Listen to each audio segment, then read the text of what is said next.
Hello guys, welcome back to our channel. তো hospital যাওয়ার জন্য আমার ব্যাগ গোছানোর জন্য ব্যাগটাকে পরিষ্কার করে নিচ্ছে ঋতু। এরপরে আমি ব্যাগটা গুছিয়ে নেব, দেন আমি হসপিটালে অ্যাডমিট হব।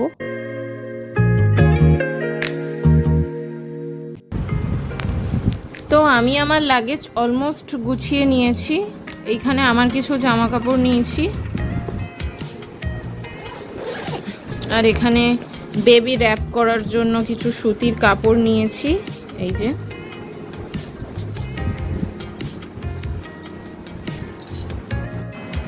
তো দেখতেই পাচ্ছ আমি হসপিটাল যাওয়ার জন্য রেডি হচ্ছি। তো এখানে একটু যাওয়ার জন্য প্রস্তুতি নিচ্ছি। বুলটি এখন ওর সঠিক গন্তব্যে যাচ্ছে। এখন জানি না কবের মধ্যে বাড়িতে ফিরবে।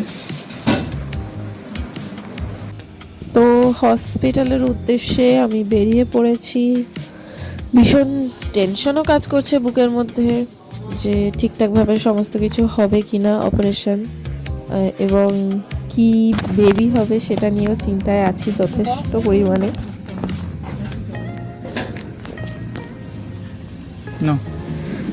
তো গাড়ি এসে গেছে, এবারে আমার যাওয়ার পালা হসপিটালে।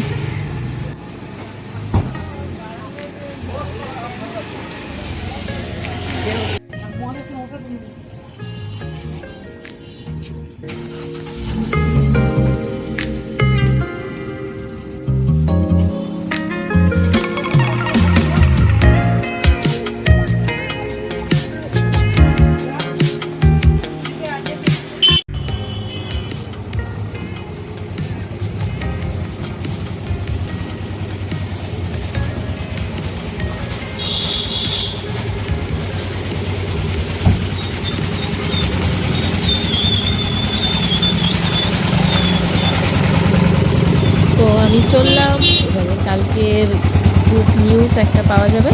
তো বাই বাই, হসপিটালে দেখা হচ্ছে। তো আমি হসপিটালে চলে এসেছি, সমস্ত প্রসিডিওর কমপ্লিট করে আমি অ্যাডমিট হয়ে গেছি।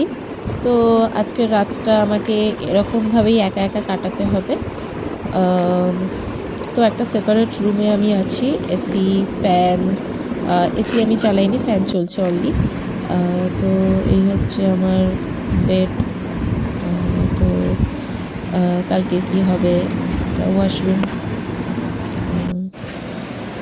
তো এখানে আমাকে সবাই অ্যাডমিট করাতে এসছে, আমার মা, আমার শ্বশুর শাশুড়ি, দাদা, অফকোর্স রুদ্রও আছে।